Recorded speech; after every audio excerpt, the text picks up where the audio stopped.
Okay. Gov, how significant po itong ginawa nating memorandum of agreement signing po between the water providers po dito po sa nangyari? I would say that this is a life-changing milestone sa, I would say, hindi lang sa 2nd District, but this will be expanded in the entire province, 2nd District and 1st District in general. Alam niyo naman siguro kung ano yung sinisigaw natin ng huling eleksyon, we will go back to the basics. And part of that basic needs is water. At nakita natin kung gaano kalaki ang problema ng Camarines Norte sa tubig. And to start with, ang Daet, considered as the premier municipality of the province, na nag-a-aspire tayo ng tourism, nag-a-aspire tayo ng industrialization. And yet, we are battling with a very basic problem of tubig or water. So, this is, I would say, a life-changing milestone for the province. So, pwede nyo kami bigyan po ng gist nung laman po nung MOA natin? At paano natin ito maipaintindi sa ating mga kababayan Kamnorteño? Kung paano ito makakatulong pagdating po sa problema sa tubig? Well, definitely, ang gap na encounter natin with prime water, kulang sila sa supply. At nang pumasok ang Hanabana para mag-offer ng level 3, so meaning to say, they will compete. Kaya lang pinag-aaralan ko yung joint venture agreement na pinirmahan ng 8 taon na nakakaraan, which is during the time of the last administration. Sa tingin ko, it will be a long court battle kung ipupush or kung ipipilit natin na ang Hanabana will put up or they will set up a level 3 water supply. So what I did, kinumbinsi ko sila na pumasok na lang sa bulk water supply. Na kumbaga magko-complement sila sa isa't isa, na kung saan ang distribution will be part or will be the responsibility of the prime water. At ang source development naman o pagsusupply o paghahanap ng supply ng tubig will be the sole responsibility of the Hanabana. So in that case, tuloy-tuloy ang paghahanap natin, as what I have said during my message, na dapat ang source development will be a continuing endeavor on the part of the Hanabana. Dahil simpleng prinsipyo, araw-araw may pinanganganak sa Pilipino, araw-araw may nadadagdag sa populasyon ng Camarines Norte, araw-araw may nagpapamilya, at araw-araw ay may nag-a-apply ng connection ng tubig.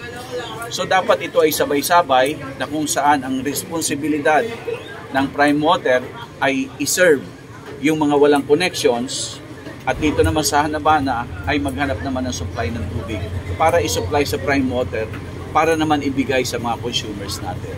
So this is going to be a very ideal scenario na nakikita ko it will even be replicated in other provinces. Kasi marami pong probinsya that experience similar problems as what we have right now. So ito po ang nakikita kong magiging parang eye-opener na pwedeng gawin sa ibang mga lugar na katulad ng problema natin ngayon.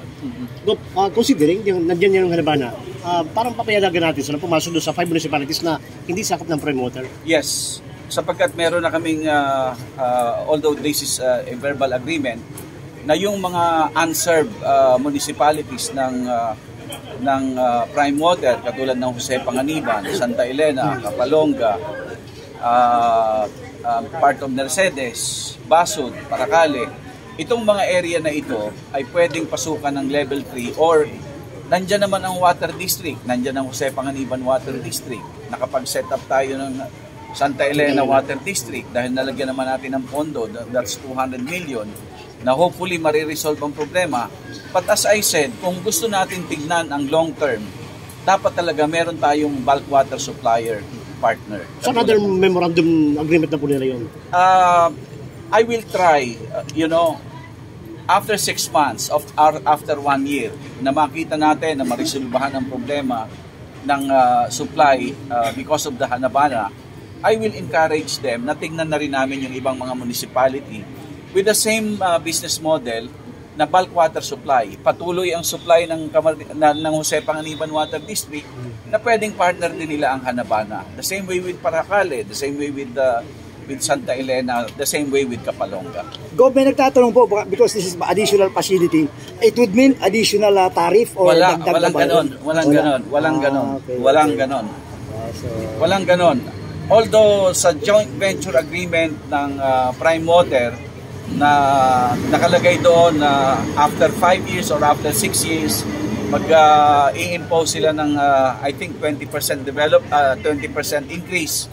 Yun naman po ay hinarangan natin sa korte through a TRO because ang pakiusap ko naman during that time, kung natatandaan ninyo, first few weeks ng aming administrasyon ni Vice Governor, tinawag namin ang atensyon ng Water District and also ng Prime Water na i-defer muna nila yung increase na 20%. Because naniniwala ako na ang mga taga Camarines Norte ay may willingness na magbayad ng tubig. Except that, they have to improve the services of water supply especially.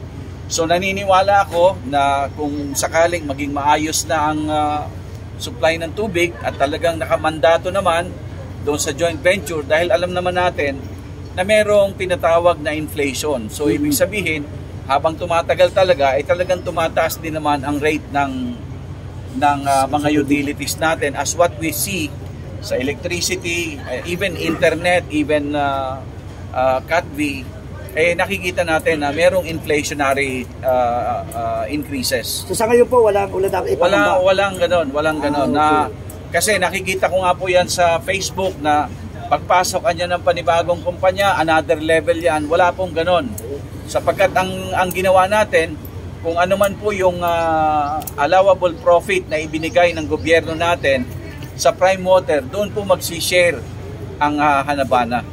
So it is a matter of sacrifices on the part of Prime Water in order for them to have a better services. Okay, habol ko na lamang po. May assurance po ibinigay ang Hanabana ba sa inyo na talagang kakayanin po nila yung paggawa ng start ng construction hanggang sa pag-supply? Hindi kaya mangyayari kayo ito tulad ng Prime Water na until na parang pumasok yung mga subcon, hindi binabayaran ng Prime Water? Hindi po sa tingin ko sapagkat nakita ninyo yung nakita pa nga lang natin, signing pa nga lang, nakita nyo na, may pruweba na sila. Nag-conduct tayo ng due diligence. Ang Mercedes, ang Basud, LGU, nagpunta sa Cagayan de Oro para tignan yung planta ng Hanabana at nakumbinsi sila na Hanabana is a very reliable and trustworthy cooperative. Go, kayo po yung gumawa ng paraan para po magkaroon tayo ng MOA. And ano po yung nagawa natin? Kasi common knowledge naman na talagang nagpaurong-sulong din eh. So, paano po natin napagtagpo sa gitna at humantong tayo dito sa ngayong araw na nagpirmahan na po ng MOA?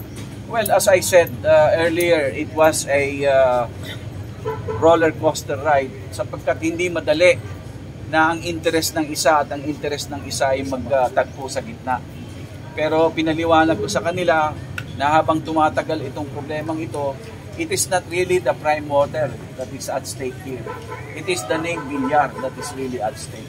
So doon lang po siguro medyo lumambot ang Prime Water dahil marami silang mga stipulations doon sa kontrata na during the dialogue, okay, pero pagkatapos pag-review nila at pag bumalik yung MOA ay nagkakaroon ng revision. So tumawag po ako ng isang final meeting at sabi ko sa kanila, once and for all, mag-decide tayo dito whether we proceed or not. Dahil ako, sabi ko, pinaliwanag ko kay Senator Villar na itong problemang ito, it is not really the Prime Water that is being affected. It is not really the reputation of the company. It is the reputation of the Villar. Isa na lang po. Last question. Last question na po ito. Meron po bang certificate of no objection na sa panig ng BIFAR? Kasi may mga katulad po ng mga ilog na nilalagyan ng mga dam, founding dams, may mga critical migratory ang tawag ito, sea species or isda na bumabalik sa fresh water, pumupunta naman yung seawater, yung mga marine animals sa fresh water para mangitlog. Meron na po bang consultation with BFAR para yung mga lugar na yon ay hindi siya critically habitat ng mga endangered species? That will form part of the ECC. Dahil ito namang mga sources ng tubig na tinitingnan natin ay napakalayo sa dagat, na pwedeng maging issue ay ang migration, especially ng mga brackish water fishes. But in this case, kako masyado namang malayo ang river mouth from the ocean to the sources that has been identified. Especially ang na-identify natin dito, San Lorenzo, San Pascual ng Basud, at marami pang mga sources na masyadong malayo. If we will consider such factor. But I would say, dadaanan natin ang lahat, especially ang Environment Compliance Certificate. Thank you so much. Okay, thank you. Thank you po, thank you.